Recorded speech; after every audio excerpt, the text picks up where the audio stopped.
पास इसका रिकॉर्ड मौजूद है लोहे महफूज में, और करामन कातबीन भी इससे बराबर लिख रहे हैं। वहाँ इनकार की कोई गुंजाइश नहीं होगी। वहाँ छुपना चाहोगे छुप नहीं सकोगे, वहाँ भागना चाहोगे भाग नहीं सकोगे। मेरे भाइयों, हम तो नाचने गाने वाले थे, अल्लाह पाक ने कहाँ गंदगी के ढेर से उठाया, कहाँ अंबिया वाले काम में बिठा दिया, और आज लाके आप लोगों के सामने खड़ा कर दिया। अभी भी नहीं समझोगे तो कब समझोगे? नबी तो किसी ने आना नहीं, अल्लाह तो गिरे पड़ों को उठा उठा के आपके सामने खड़ा कर दिखा रहा है। अल्लाह ने जिल्लत के नक्शों में इज्जत देकर दिखा दिया। हमें तो जायज नजायज पाकी न पाकी हराम हलाल की पहचान ही नहीं थी। हम लोग तो समंदरों के अंदर थे, आप लोग तो किनारे पे खड़े हो। हम तो अंधेरों में थे, आप लोग तो रोशनी में खड़े हो। हम तो बेअकल थे, आप तो अकल वाले हो। मगर अल्लाह पाक बेअकलों को अकल दे दे के भेज रहा है। अभी भी नहीं समझेंगे तो कब समझेंगे? अल्लाह कहेगा मैंने उल्मा भेजे, दीन के दाई भेजे, मुफ्ती भेजे, कारी भेजे, हत्ता के नाचने गाने वालों को भी हदायत दे के आपके सामने खड़ा कर दिया था। और वो भी यही कह रहे थे लोगों अल्लाह की तरफ आ जाओ। वहाँ कोई उज़र चलने वाला नहीं, अल्लाह दुनिया में सारे उज़र पूरे किए जा रहे हैं। अगर आप लोग दीन का काम मकसद बनाकर नहीं करेंगे तो अल्लाह हम जैसों से दीन का काम लेगा। अल्लाह किसी का मोहताज नहीं है, हम सब अल्लाह के मोहताज हैं। अबराह के लश्कर को अल्लाह पाक ने परिंदों के जरिए अबाबील के जरिए हलाक किया और बैतुल्लाह शरीफ की हिफाजत फरमाकर दिखाई।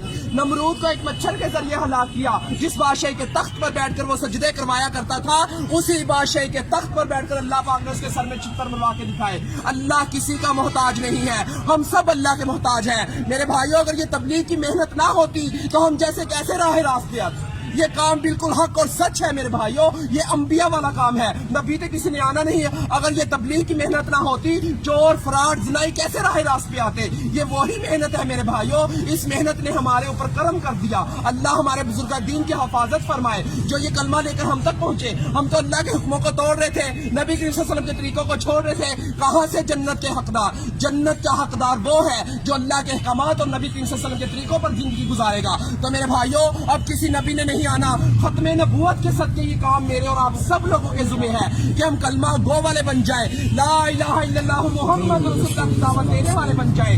हर नगरी नगरी, बस्ती बस्ती, गांव गांव, शहर शहर, ऑल टू वर्ल्ड इस कलमे को लेकर जाना मेरे और आप सब लोगों के जुम्मे है। तो मेरे भाइयों, अल्लाह के हरूफ 4, मुहम्मद के हरूफ 4, आसमानी किताबें 4, बड़े फरिश्ते 4, नबी करीम सल्लल्लाहु अलैहि वसल्लम के दोस्त 4, खाना काबा के कोने 4, इमाम 4। इसी वजह से बुजुर्ग कहते हैं पहली फुर्सत में 4 महीने लगाकर इस काम को सीखे और जिंदगी का मकसद बनाकर चले।